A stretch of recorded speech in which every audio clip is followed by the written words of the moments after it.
Bismillahirrahmanirrahim. Assalamualaikum warahmatullahi wabarakatuh. Di sini saya akan menjelaskan mengenai Undang-Undang Informasi dan Transaksi Elektronik. Undang-Undang Informasi dan Transaksi Elektronik adalah ketentuan yang berlaku untuk setiap orang yang melakukan perbuatan hukum, sebagaimana diatur dalam undang-undang ini, baik yang berada di wilayah hukum Indonesia maupun di luar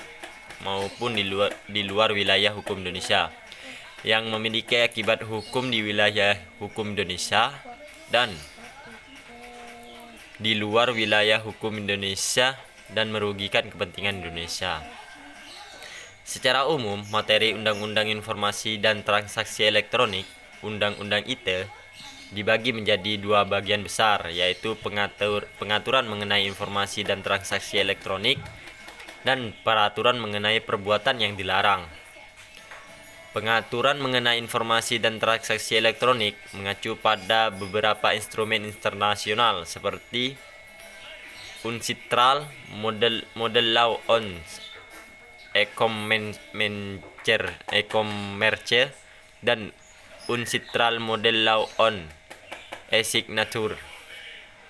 Bagian ini dimaksudkan untuk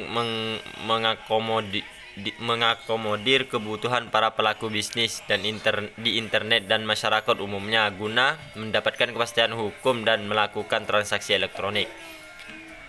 Beberapa materi yang diatur antara lain: 1. Pengakuan informasi atau dokumen elektronik sebagai alat bukti hukum yang sah, Pasal 5 dan Pasal 6 Undang-Undang ITE. 2. Tanda tangan elektronik, Pasal 11 dan Pasal 12 Undang-Undang ITE.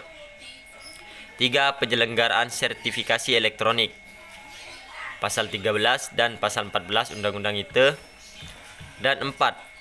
Penyelenggaraan sistem elektronik, Pasal 15 dan Pasal 16 Undang-Undang ITE. Beberapa materi perbuatan yang dilarang yang diatur dalam Undang-Undang ITE antara lain: 1. Konten ilegal, yang terdiri dari antara lain kesusilaan, perjudian, penghinaan atau pencemaran nama baik, pengancam dan pemerasan, Pasal 27 dan Pasal 28 dan Pasal 29 Undang-Undang ITE.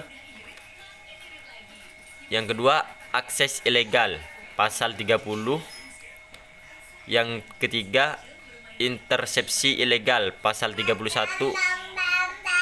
Yang keempat, gangguan terhadap data-data, Pasal 32 Undang-Undang ITE. Yang kelima, gangguan terhadap sistem, Pasal 33 Undang-Undang ITE.